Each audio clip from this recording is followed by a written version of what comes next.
नमो तस् भगवतो अरहतो सम्मा सम्बुद्धस्स। नमो तस् भगवतो अरहतो सम्मा सम्बुद्धस्स। नमो तस् भगवतो अरहतो सम्मा सम्बुद्धस्स। साधु साधु साधु। श्रद्धावान उपासक उपासिकागण, हम सभी लोग धर्म को सुनने के लिए, धर्म पर चर्चा करने के लिए इकट्ठा हुए हैं। बुद्ध शासन में बहुतांश बातें जो है, बहुतांश चीजें जो है, वह कुशल करते हुए पुण्य का अर्जन करने के लिए ही बताई जाती है। ठीक है, तो उसी तरह से यह जो वर्षावास का समय भी था या फिर है, ये समय भी पुण्य के अर्जन के लिए ही है। वर्षावास में हमको देखते हैं कि 4 माह में से 3 माह वर्षावास के मैंने वर्षावास को ग्रहण करने के होते। कोई भिक्षु को 3 माह तक किसी एक जगह पर निवास करना होता। जो भिक्षुगण वर्षावास करने में यानी धारण करने में कभी लेट हो जाते, जैसे एक दिन देरी से पहुंचे, 2 दिन देरी से हो जाए, या फिर किसी कार्यवश उस समय ग्रहण न कर पाए, तो वह लोग क्या करते हैं, 1 महीना देरी से वर्षावास का आरंभ करते हैं बनते जी लोग। तो ऐसा होने के कारण तो उसे कहते हैं पश्चात वर्षावास या फिर पशु वर्षावास, पशु। तो ये पश्चात वर्षावास, तो वह आने वाली पूर्णिमा, कार्तिक पूर्णिमा तक चलेगा, उसके बाद ही खत्म होगा। ये जो वर्षावास का समय है, इस वर्षावास के समय में पुण्य का संचय जितनी तरह से किया जाए, शील से, उपोषद के शील से, दान से, श्रद्धा को जगाते हुए, उसके बाद में ध्यान का अभ्यास करते हुए, धर्म को सुनते हुए, धर्म पर चर्चा करते हुए, धर्म का उपदेश देते हुए, जिस तरह से पटिपत्ति परियत्ति ये दोनों चीजें परिपूर्ण की जा सकती है, वो पूर्ण करते रहना ही इस वर्षावास के समय का प्रधान आवश्यक ऐसा भाग होता है। तो आप में से बहुत लोगों ने लंबे समय तक उपोषणों को धारण किया। जिन जिन लोगों ने 3 माह के उपोषण लिए, उन लोगों ने अपने आप को बड़ा गौरवित महसूस करना चाहिए, अहंकारी नहीं, गौरवान्वित महसूस करना चाहिए कि बुद्ध शासन में धर्म की अनुभूति के लिए जिन धर्मों की आवश्यकता है उनको पूर्ण करने के लिए मैंने कोशिश की।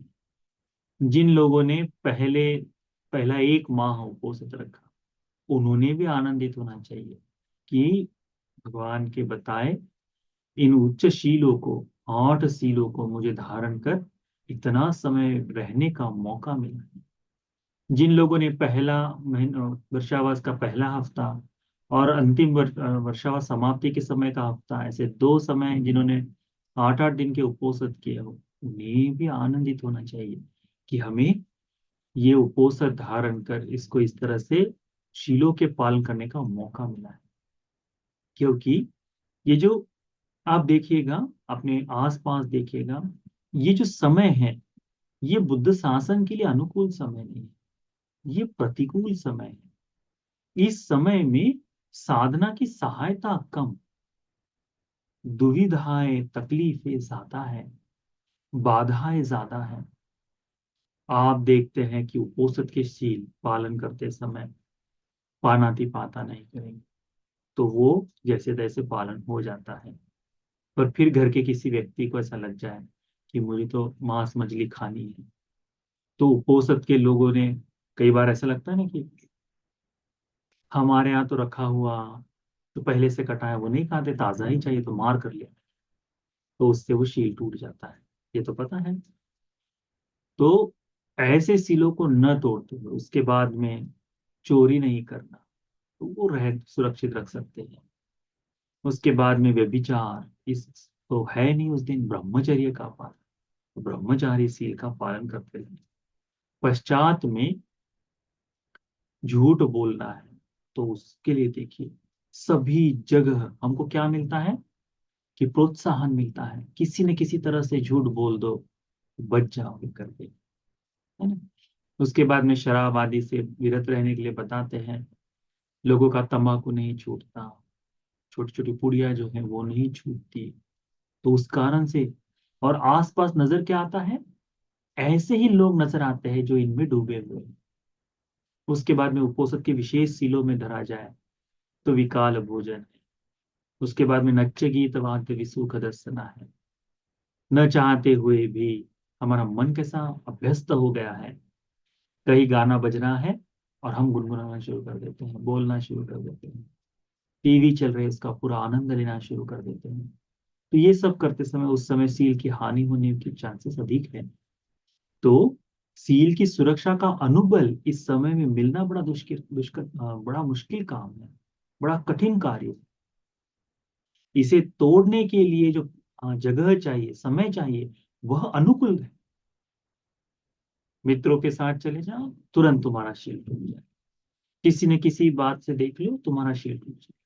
तो ऐसे में आप लोग ये समय अलग निकाल कर मेहनत से, श्रम से इसका पालन करने की कोशिश किए।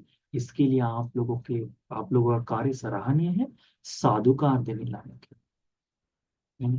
तो इस वर्षावास के समय में आप लोगों ने क्या किए हैं, वर्षावास के समय में जहां जहां भिक्षु मेरे, उन भिक्षुओं की सेवा की है। कठिन के कार्य में आप लोग, कठिन दान में आप लोग, बहुत से लोग संबंधित हुए। क्या है? पुण्य का कार्य।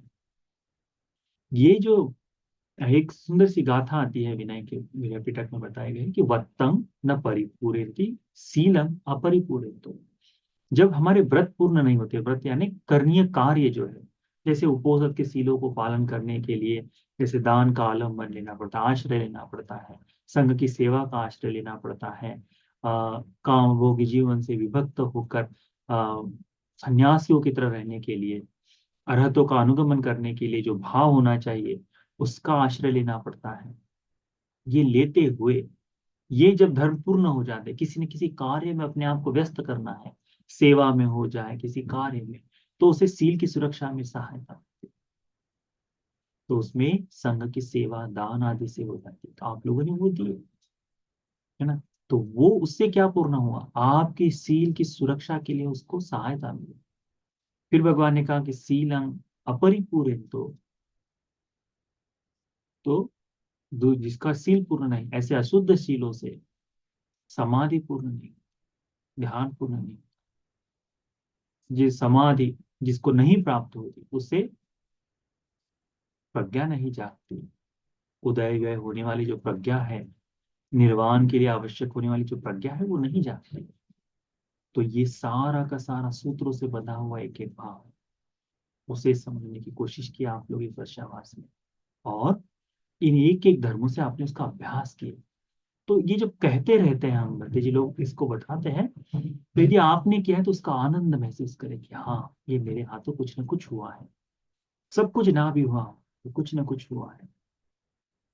जिनको करने में चूक रह गई, न कर पाए, ऐसे लोगों ने सोचना चाहिए कि अभी भी समय है, क्यों ना मैं इसके आगे और इस तरह से निरंतरता से सेवा कर लूं, तो वो पूर्ण हो जाए।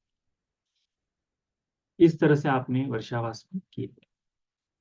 एक और विशेष कारण ये है कि भिक्षु लोग ये 3 माह तक एक जगह निवास करते हैं।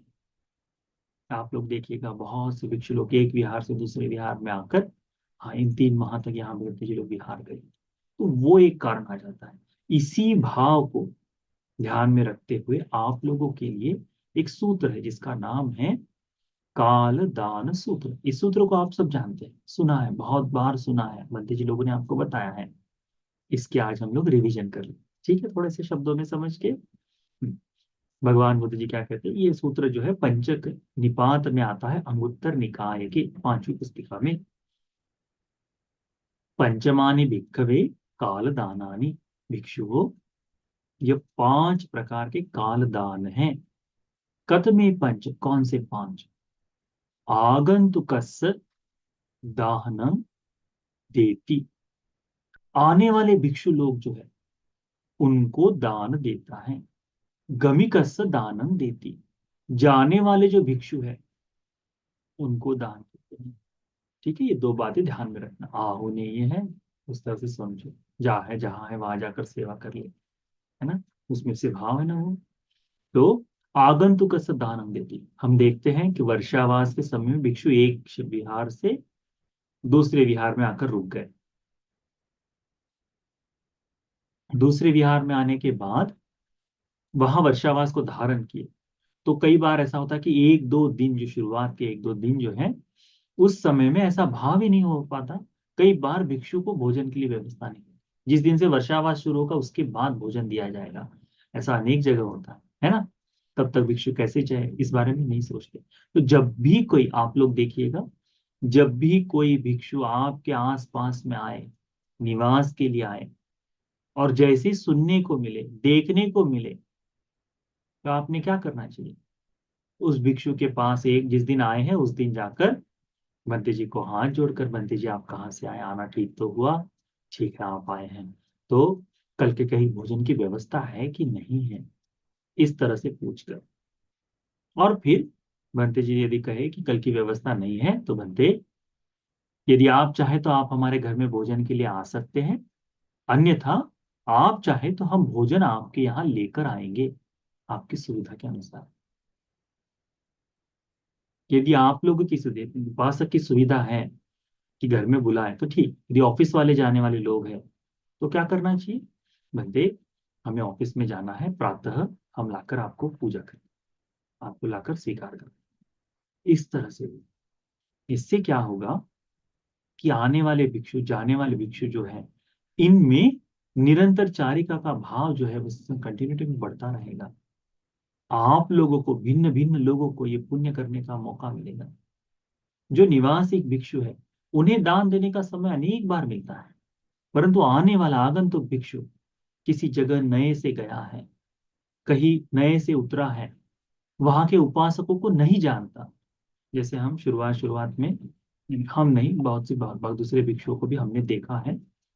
शुरुआत में जब हम जब भी लंका से वापस आते थे, किसी साल में, 2 साल में एक बार आते थे, तो होता ऐसा था कि लोगों को, बहुतों को पता नहीं था, घर तो जाते नहीं थे। तो जिस दिन आए हैं उस दिन जिस विहार में रहते थे, तो वहां लोगों को पता है कि बंदे जी आए हैं, फिर भी कोई पूछने कभी नहीं जाता। तो होता ऐसा था कि दूसरे दिन भिक्षा पात्र उठाया, पिंडपात के लिए चले गए।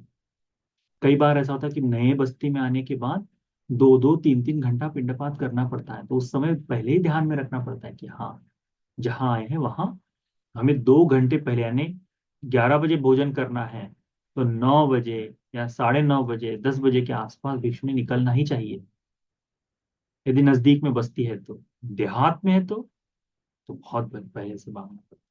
तो ये सारी बातें होती हैं। तो उसमें पिंडपात देने के लिए भी बहुत बार नहीं हो पाता। हम लोग बुद्ध गया जैसी जगह पे देखते हैं, अनेक बार देखा गया है कि भिक्षु लोग जब पिंडपात के लिए जाते हैं, वहां भोजन देने वाला कोई नहीं। बड़ा ही दुष्कर काम है वहां पर पिंडपात मिल जाना। तो ऐसे में जो आगंतुक भिक्षु है, आने वाले भिक्षु है, उनको दान देना, जो आए हैं, वह भगवान कहते हैं काल दान का भाग है। काल दान यानी विशेष अवस्थाओं का दान है, विशेष अवस्था है, इसका फल अधिक मिलता है बाकी समय में दिए हुए दान से। इसको ध्यान में, कई बार आप लोग देखिएगा, बहुत से भिक्षु लोग बहुत से उपासक लोग बताते हैं, बड़े आनंद के साथ बताते हैं, कैसे कि भट्टी जी, हमारे यहाँ है ना, उस दिन भट्टी जी आए थे गांव में, आए थे, हम देखे कि भट्टी जी हमारे गांव से जा रहे हैं, तो हमने उनको भोजन बनाकर दे दिए। हमारे ही भट्टी जी है, वे अक्सर कहीं जाना आना हो तो जाते हैं। तो हमने देखा कि एक दो उपासक हैं, तो जिनको पता चल जाए कि भंती जी आ रहे हैं, तो बड़े आग्रह के साथ, भंते आप ट्रेन में हैं, आप इस गांव में जा रहे हैं या आ रहे हैं, तो भंती जी आपके ट्रेन का समय हमको बता दें, हम ट्रेन में यदि हो सके तो हम पहुंचा देंगे। देखो, ऐसे लोग हैं, है ना। तो ये विशेष दान, यानी अपना समय जरूरत से अधिक खर्च किया है भिक्षुओं के भोजन के लिए, तो उसे कहते हैं काल दान। उसमें क्या है, आगंतुकस्य दानम देती, अपने शहर में जो आ रहे हैं, हमारे घर के विहार में जो आ रहे हैं, उन्हें भोजन देना। भिक्षु हो, भिक्षुनी हो, सामनेर हो या श्रामनेरी हो, ठीक है, इनमें से कोई भी हो, प्रवज्जित में जो है, उन्हें भोजन दान देना, आगंतुकस्य दानम देती। कई बार ऐसा होता है, आप लोग देखिएगा, कई बार भिक्षु लोग विहार में आते हैं, और उस विहार में यदि अनुमति भी दे दे कि हाँ बंदी जी आप रहिए, तो वहां बराबर रहने की सुविधा नहीं होती। वहां मच्छरों का है तो मच्छर जलाने चलते रहता है, तो ऐसा नहीं कि कोई कुछ कह दे कि बंदे जी हमारे घर में एक जाली रखी हुई है, तो बंदे जी मच्छरदानी हम ले आए, कोई नहीं पूछता। वो हो जाता है साफ सफाई में। आने से पहले, आते ही किसी एक उपासक ने आपके जवान लड़कों को तैयार करिए उस तरह से कि देखो पुत्र, इस तरह से कोशिश करो कि चाहे उम्र दराज बूढ़े भिक्षु हो, पता है कि जवान लड़के लोग बूढ़े भिक्षुओं के साथ उतनी आसानी से, सरलता से बातचीत नहीं कर पाते, पर अपने बच्चों को सेवा के लिए प्रयुक्त करो कि बेटा कुछ भी हो जाए, जाओ सेवा करो। हम तुम्हें थोड़ी ना कह रहे हैं कि बुद्ध धर्म का पूरी तरह से पालन करो करके, नहीं। अभी हम देखते हैं ना मॉडर्निटी में थोड़ा सा मुश्किल काम है, पर सेवा करो, जाओ झाड़ू लगा दो, भंते जी का आसन लगा दो, और अच्छी तरह से करना, ठीक है, मैं आके देखूंगी बरा। इतना कहने से भी वो जो बेटा है, चाहे धनवान परिवार से क्यों ना हो आप लोग, तब भी, चाहे आपका बेटा इंजीनियर हो जाए, तब भी कोशिश कराएं कि उनके हाथों ये थोड़ा सा पुण्य कर्म हो जाए, क्योंकि वो जो कार्य है वो भी आगंतुक दान है, आगंतुक दान में ही आता है। तो आगंतुक दान अंग देती, आने वाले भिक्षु को भोजन दान होता है। उसके बाद है गमी का दान, जाने वाले भिक्षु को। अब हम देखते हैं कि वर्षावास समाप्त हो गया पिछले पूर्णिमा के दिन।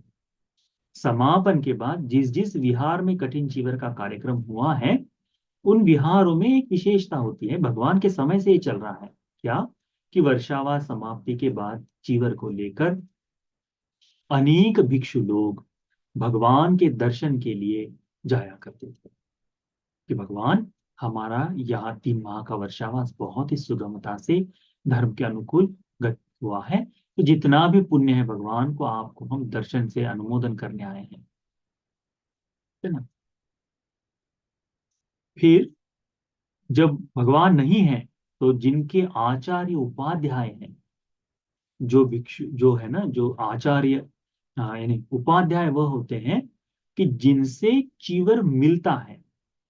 वो भिक्षुओं को जब मांगते हैं ना कि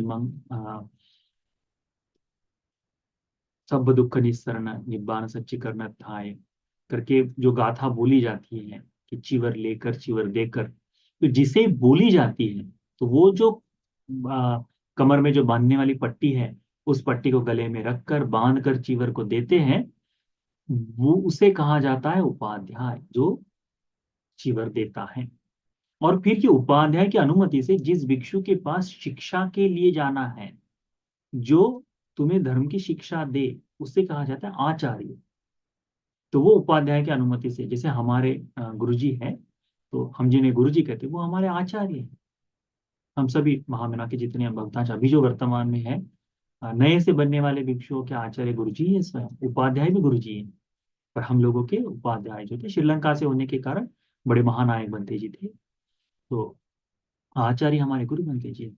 तो जैसे भी हो, समाप्ति के बाद भिक्षुओं का होता है कि अपने आचार्य उपाध्याय के पास जाकर बनते, इस तरह से ये कर्म पूर्ण हुआ। अभी देखिएगा, हमारे यदि गुरु जी हमारे भारत में, श्रीलंका में होते, तो बहुतांश भिक्षु लोग गुरु जी के पास आकर नमन करके, बस दर्शन करके, नमन करके, पुण्यानुमोदन करके, एक एक करके भिक्षु चले जाते। तो ये बुद्ध के समय से आने वाली परंपरा है। तो ये जो गमी का दान हम देते हैं, तो आज भी वर्तमान में हम देखते हैं कि बहुत से भिक्षुओं के पास ये जो आचार्य उपाध्याय के जो कर्म है, ये पूर्ण नहीं हो पा रहे, कि हमें आचार्य के पास जाकर दर्शन लेने चाहिए, मिलना चाहिए, ये नहीं हो पा रहा। परंतु कई भिक्षु ऐसे हैं कि जो वहां न जाते हुए, होता ऐसा है कि मैं बुद्ध गया दर्शन के लिए चले जाऊंगा। तो बहुत से भिक्षु लोग इस समय में बुद्ध गया दर्शन के लिए जा रहे हैं। तो ऐसे समय में कौन है वे लोग, जाने वाले भिक्षु हैं, तो ऐसे जाने वाले भिक्षुओं को देखिएगा, कई बार अभी जो रेलवे की टिकट है अर्ली इन द मॉर्निंग, सुबह सुबह होती है 5 बजे 4 बजे, तो उसके लिए, तो जब जा रहे हैं भंते जी, ट्रेन में मिलेगा नहीं मिलेगा पता नहीं, मैं सुबह सुबह आपके लिए 2 पराठे बना के रख दूंगी, 3 बजे जाएंगे, मैं 3 बजे पराठे रख दूंगी, आप ट्रेन में 5:30 बजे के बाद ग्रहण कर लीजिए। सूर्योदय हो गया है, अरुणोदय हुआ है, तो उस समय कर सकते हैं। इस तरह से भी, तो ये जो आपने सुबह की गाड़ी के लिए आप 2 घंटे पहले उठकर जो श्रम दिए हैं, ये आपके सामान्य भोजन दान से अधिक श्रेष्ठ है दान। ये जो काल दान है ये विशेष है। गमिकस्य दानम। आपके गांव से कोई भंते जी और आगे जा रहे हैं, आप ट्रेन में हैं, कहीं दूर डब्बे में आपने देखा कि भंते जी बैठे हैं, पता है, हाँ, सेकंड एसी में हो, फर्स्ट एसी में हो, जनरल में हो, या फिर जनरल में नहीं, स्लीपर में हो, आपने देखा है कि हाँ वहां एक भंते जी बैठे हैं, कौन भंते जी है, कहाँ से आए, कोई फर्क नहीं पड़ता। जाकर भंते, मैं भी इसी ट्रेन में, भंते जी आपके भोजन के लिए, चाय के लिए कुछ व्यवस्था कर दो, 10 मिनट 15 मिनट का समय लगेगा। क्या कहेंगे भंते जी आपसे बात? हाँ कर दो, मत करो, ऐसा करो उपासक, पैसे देकर चले जाओ, मैं चाय यहीं से ले लूँ, 100 रुपये दे दिए, 50 रुपये दे दिए, ठीक है, उतना भी कर ले तो क्या होगा? गमिकस्य दान, जाने वाले भिक्षु को दान दे रहे हैं। इस भाव से हम लोगों ने यह जो गमिक दान है, क्योंकि अभी मैं वर्तमान में देख रहा हूँ हमारे आश्रम से भी जैसे ही वर्षावास समाप्त हुआ, तो हमारे भतीजे जी जितने यहाँ वर्षावास के लिए थे सब बुद्ध गया भी गए, नहीं अभी बुल्ढाना गए हैं, क्योंकि बुल्ढाना का कठिन वरदान है। यशवंत जी जो है उनका कठिन वरदान है 3 तारीख का, वहां के लिए हमारा पूरा संघ वहां गया है। उसके बाद में गुणानबद्ध जी का जो है नागपुर में, वहां जाएंगे कठिन वरदान के लिए, वहां जाने के बाद फिर बोध गया में जाएंगे, भगवान के दर्शन करेंगे, और हमारे जो आचार्य हैं उनको पुण्यानुमोदन करेंगे कि बनते यहाँ हैं। ये जो है नमन करने का सिस्टम आज भी वर्तमान में भारत में भी चल रहा है। मुझे यहाँ रहना पड़ रहा है, क्योंकि जो आने वाले भिक्षु उनकी सेवा करनी, गुरु जी यहीं से होकर आएंगे ना, विदेश से जब भी आएंगे तो दिल्ली होकर आएंगे, तो मुझे यहीं से नमन करने का मौका मिलेगा, है ना, तो मुझे रुकना, तो बाकी भिक्षु लोग सबके सब चले जाते हैं। तो ऐसे समय में जाने वाले भिक्षुओं की सेवा कर, विशेष करके भिक्षुओं में ये है। हम देखें यशवंत जब यहाँ से जा रहे थे, सब भिक्षुओं की अलग अलग ट्रेन थी, कुछ फ्लाइट से जा रहे थे, कुछ ट्रेन से जा रहे थे, कहीं और जा रहे थे, नागपुर जाने वाले, गाड़ियां अलग अलग थी, सुबह 3 बजे से सब लोग लगे। तो ये जो है ये जाने वाले भिक्षुओं के प्रति सेवा करना, ये है गमिकस्य दान, जो कि जाने वाले भिक्षुओं के लिए, आने वाले भिक्षुओं के लिए सेवा करना, जाने वाले भिक्षुओं के लिए सेवा करना, यह है काल दान का हिस्सा है। उसके बाद है गिलान दान। गिलान, गिलान का मतलब होता है बीमार, कोई भिक्षु बीमार पड़ जाए, अभी देखो नागपुर में या फिर उस भाग में जब उसमें अभी बुखार आना ज्यादा शुरू हो गया है, चिकनगुनिया का शायद सीजन हो, तो कोई भिक्षु बीमार है कि नहीं कैसे जानेंगे? जब तक आप लोग समय समय पर बिहार नहीं जाओगे, आप लोग जगह जब समय समय पर उस वहां पर नजर नहीं डालोगे, तो कैसे पता चलेगा कि भंते जी बीमार है कि नहीं है? तो उसको जाकर देखो, जाकर देखो, यदि बीमार है तो उनकी सेवा कर लो। ऐसा नहीं कि नजदीक बैठ कर ही सेवा होती है, नहीं, भंते जी आपको पीने के लिए मैं गर्म पानी ला के रख दूंगी, तो घर में बढ़िया औरों का जो है फिल्टर पानी, उसको लिए गर्म कर दिए, गर्म पानी की बोतल में रखे, भंते जी ये आपके लिए गर्म पानी है, जैसे ही खत्म हो जाए हमें एक मैसेज कर दो, या फिर मैं ही शाम को आकर या दोपहर को आकर देख कर जाऊंगी। अपने घर का जो लड़का है लड़की है, लड़का है विशेष करके, जाओ देख के आओ भंते जी का पानी खत्म हो गया, खत्म, उतने भर से वह पानी ले जाकर दिया है, आया है, कोई धर्म सुनने की आवश्यकता नहीं उस लड़के को।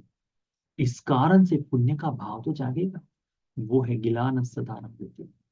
फिर बीमार बीमार बनते जी, मैंने अभी तक बहुत ही कम ऐसे लोगों को सुना है जो पूछते हैं कि बनते जी आपके भोजन में यदि आपको कोई अस्वस्थता है तो किस तरह का भोजन डॉक्टर ने आपको बताया है, किस तरह का भोजन हम नहीं लाना चाहिए, आप हमें बताएं। क्योंकि भगवान ने गिलान के लिए ये अनुमति दी है कि गिलान है तो, जैसे किसी का पेट बहुत खराब हो गया है और आप पूड़ी बना कर दे, बढ़िया तेल वाली बैगन की सब्जी बना दे, तो क्या होगा उस भिक्षु का? हम्म वो रोग स्वस्थ हो पाएगा? नहीं हो पाएगा। तो क्या करना पड़ेगा? दाल को बढ़िया से, रोटी को बढ़िया पकाकर, दाल को कम तड़के में लगाकर, टुकड़े कर कर बढ़िया से मिलाकर, वो जो है कनिष्ठ भोजन, खिचड़ी है बनते, मैं आपके लिए खिचड़ी लिया क्या, उस तरह का। तो ये जो है ये गिलान दानम देती, बड़ा ही लाभदायी है। जो गिलान की सेवा करता है, भगवान ने कहा है ना, हाँ, जो गिलान की सेवा करता है वो किसकी सेवा करता है? गिलानोपस्तान बुद्धोपस्तान। गिलान की सेवा जो करता है वो किसकी सेवा कर रहा है? भगवान बुद्ध जी की सेवा कर रहा है। उसको समझना चाहिए कि गिलान की सेवा बुद्ध की सेवा के जैसा ही है। तो आज भगवान बुद्ध जी है क्या? नहीं, उनकी सेवा करने तो कैसे करनी पड़ेगी? गिलान भिक्षु की जिस तरह से सेवा की जाए, और उसका गिलान होना आवश्यक है।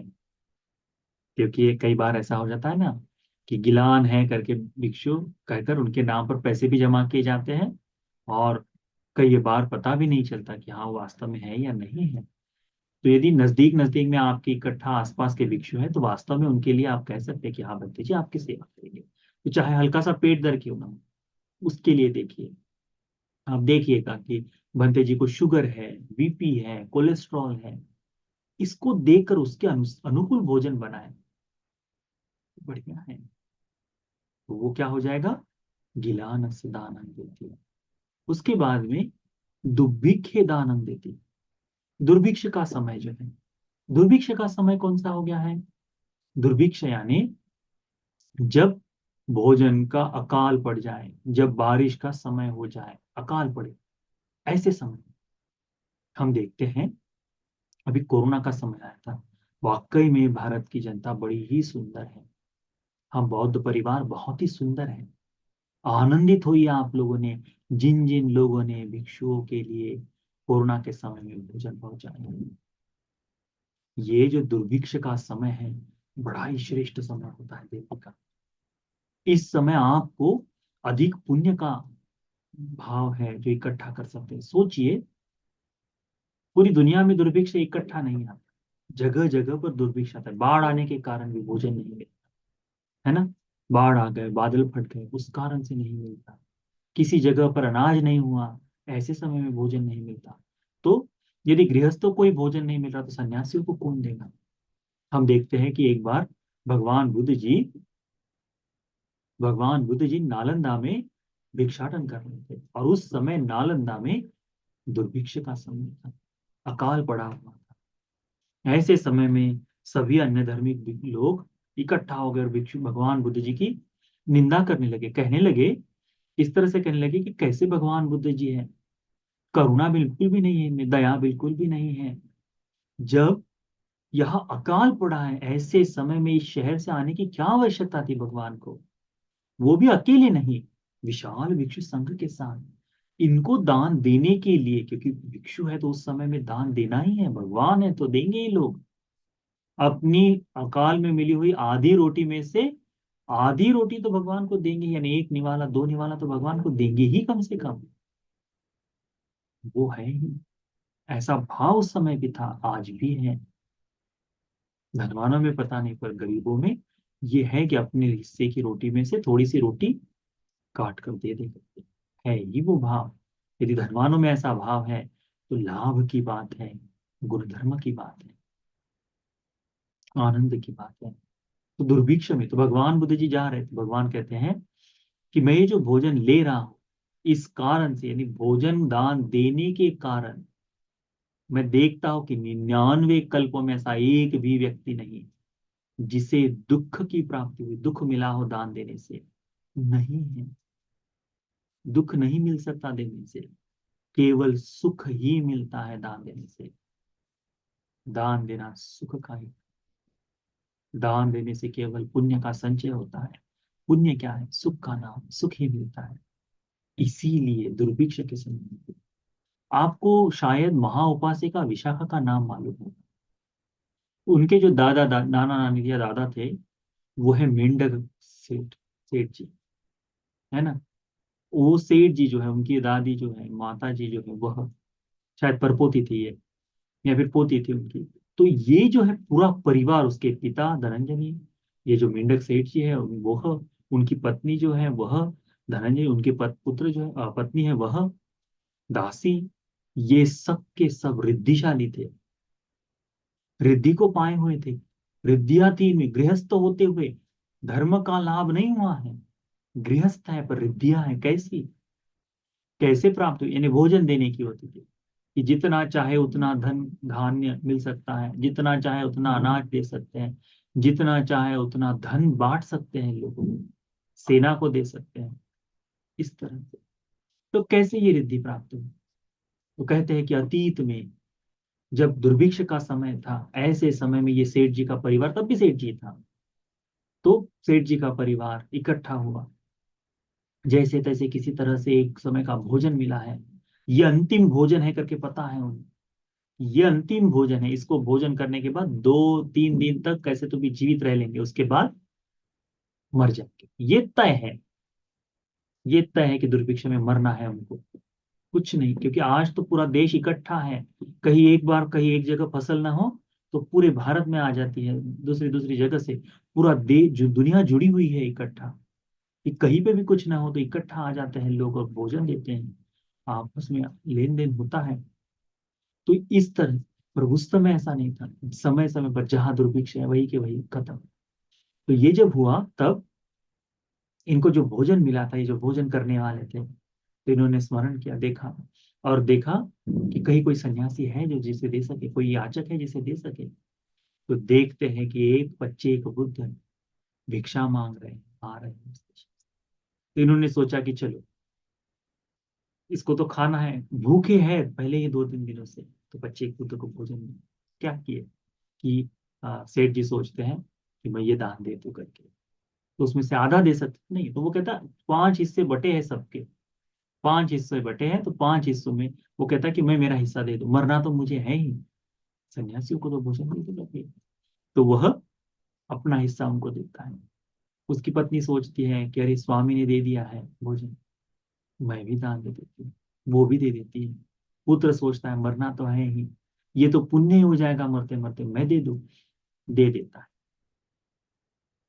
बहू सोचती है कि दे देना चाहिए, वो भी देती है। दासी सोचती है कि इन परिवार के साथ मैं पूरा जीवन जी, यहाँ मैं यहीं पे भी मर जाऊंगी तो भी चल जाएगा, क्यों ना मैं भी इस समय में दासता से मुक्त होने के लिए हूँ, या दासी होने के बाद भी क्यों ना मैं पुण्य का संचय कर लूं करके वो अपना हिस्सा भी दे देती है।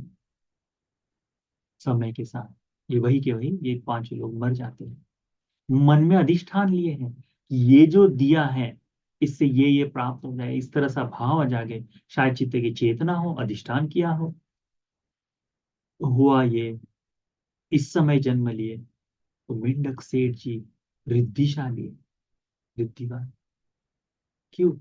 पुण्य का दुष्कर्ता से दिया हुआ, कठिन समय में दिया हुआ भोजन विपाक उसी तरह से कठिनता से दिया हुआ भोजन विपाक उस तरह से देता है।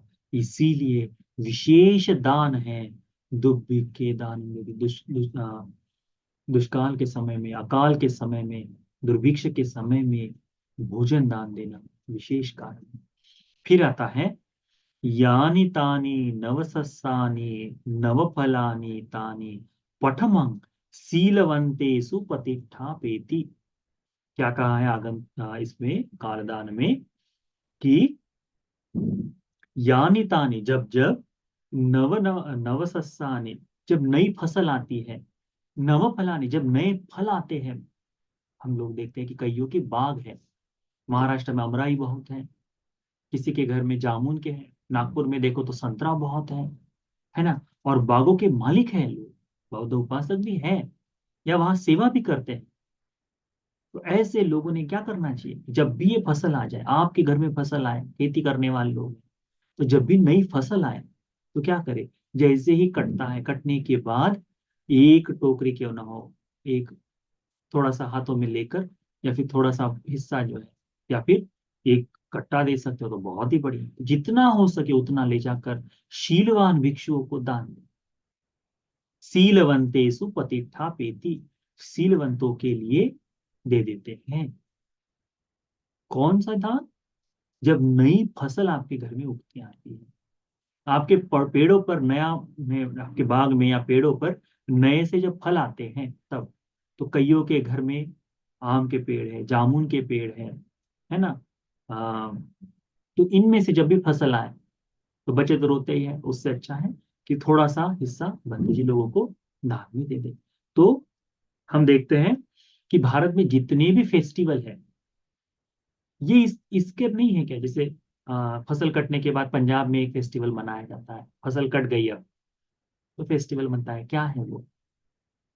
इसी से बाद में, क्योंकि भंते जी लोग नहीं मिल रहे बाद में, पहले तो विहारों में जाकर दिया जाता था, पहले विहारों में दान दिया जाता था। आज भी विदेशों में, कई देशों में ऐसा है कि जब भी नई फसल होती है आकर दान दिया जाता है। भंते जी लोग क्या करेंगे इतने दिन का? तो करते हैं ऐसा कि जब भी नई फसल है उसका पूरा इकट्ठा कर कर संघ को भी देते हैं, और सभी गृहस्थों को भी वो बनाकर भोजन बन जाए, गृहस्थ कहे कि भंते जी बन गया है, ये आया है, तो सब तरह का धान मिलाकर एक तरह से खिचड़ी जैसा बनाकर दान में बांट देते हैं। वो जब नया चावल निकलता है तो अनार से करके महाराष्ट्र में बनते हैं बहुत, बनाए, लेकर जाकर दे दिए, बनते जी हमारे घर में नया चावल, चावल न देते हुए बनते जी चावल से बनी हुई ये सारी चीजें हैं, आपको दान दे रहे करके। ऐसा है। तो ये जो है कि नया फसल आने के बाद, नया नया फल आने के बाद, पहला जो है तानि प्रथमं, प्रथमतः शीलवंतेषु, शीलवान लोगों के लिए प्रतिष्ठा पेति, उनके सामने प्रतिष्ठित करते हैं। इस बात को ध्यान रखें। भगवान कहते हैं ईमानी को भिक्खवे पंच काल दान, भिक्षु ये 5 काल दान। फिर कहा है काले ददंती सप्पन्या वदन्यु, वदन्यु वीत मच्छरा काले नदीनां अरियेसु उजुभूतेषु तादिषु। ये जो कालदान है, प्रज्ञावान व्यक्ति धीर पुरुष कालदान को दान देता है। ऐसा ही व्यक्ति नहीं, धीर पुरुष प्रज्ञावान व्यक्ति, ये सपन्या जो व्यक्ति है, ये क्या करता है? ये काल दान देता है, अपना लोभ छोड़कर, लालच छोड़कर, वीत मच्छरा, अपने आप को तैयार कर कर, मदन्यु बनाकर, वह अपने आप को उस तरह से एबल करके क्या करता है? मत्सर को छोड़कर, लोभ को छोड़कर वो दान देता है। काले नदीन नंगर, समय पर, उचित उचित समय पर दान देता है। आने वाले भिक्षु को, जाने वाले भिक्षु को, बीमार भिक्षु को, दुर्भिक्ष के समय में हो जाए, या फिर आ, यह जब नई फसल आ जाए। दुर्भिक्ष का एक सुंदर उदाहरण इस भी तरह से पकड़ सकते हो। अभी ठंडी के दिन शुरू हो जाएंगे, तो कड़ाके की ठंड पड़ते समय कई बार हो जाता है कि भिक्षुओं को निकलना, घर के बाहर निकलना, पिंडपात के लिए जाना बड़ा मुश्किल हो जाता है। प्रातः में बड़ा ठंडा पानी है, ऐसे समय में भंटे जी में गर्म कर दो, या फिर भंटे जी मैं आपके लिए थर्मस में चाय लेके आऊंगा, कप में चाय नहीं, थर्मस में चाय लेके आएंगे करके लाकर दे दी। बड़ा सुंदर है, क्योंकि सुबह कहीं नहीं जा पाते, गर्मी के दिनों में बहुत कड़ाके की धूप पड़ी है, भिक्षाटन के लिए भिक्षु नहीं जा पाएगा, तो बनते जी लाकर देंगे वह। तो काले नदी नंग आर्य, सो आर्यों को, धर्म का पालन करने वाले भिक्षुओं को काल के अनुसार उजुभूते सुतादिसं, जो रुजुमार्ग पर चलने वाले, अपने आप को रुजु बनाकर दान देता है व्यक्ति को। विप्रसन्न मनादस विपुला होति दक्षिणा, जो प्रसन्न चित्त से आनंदित होकर बड़े ही गौरव के साथ दान देता है, उसकी ये दान विपुल हो जाता है, महाफलदायी हो जाता है। ये तथ्य अनुमोदन थी, इसका अनुमोदन जो करता है, जैसे आप में से कोई सुनने में आए कि अरे भतीजे आ रहे थे, आपने दान दिए, बहुत सुंदर हुआ, ऐसा अगली बार कुछ हो तो मुझे भी बताना, आज जो दान दिया उसके लिए मैं अनुमोदन करती हूँ, यदि कुछ हो तो मैं भी आपके लिए एक सब्जी बना के दे दूंगी करके। बाजू वाली महिला जो कहती है कि मैं भतीजी के लिए भोजन देने के लिए गई थी, तुमने मुझे बताना चाहिए था, अगली बार जरूर बताना, ठीक है, अकेले मत जाना, मैं कुछ ना कुछ एक सब्जी मैं भी बना दूंगी उसके लिए, सारी चीजें नहीं तो एक सब्जी बना दूंगी। तो ये तथ्य अनुमोदन थी, इसका जो अनुमोदन करता है, ये अनुमोदन करने वाला भी, और व्ययावच्च करुणतिवा, या केवल वाणी से बोल रहा है, दान दे दिया, ऐसा हो उस तरह से।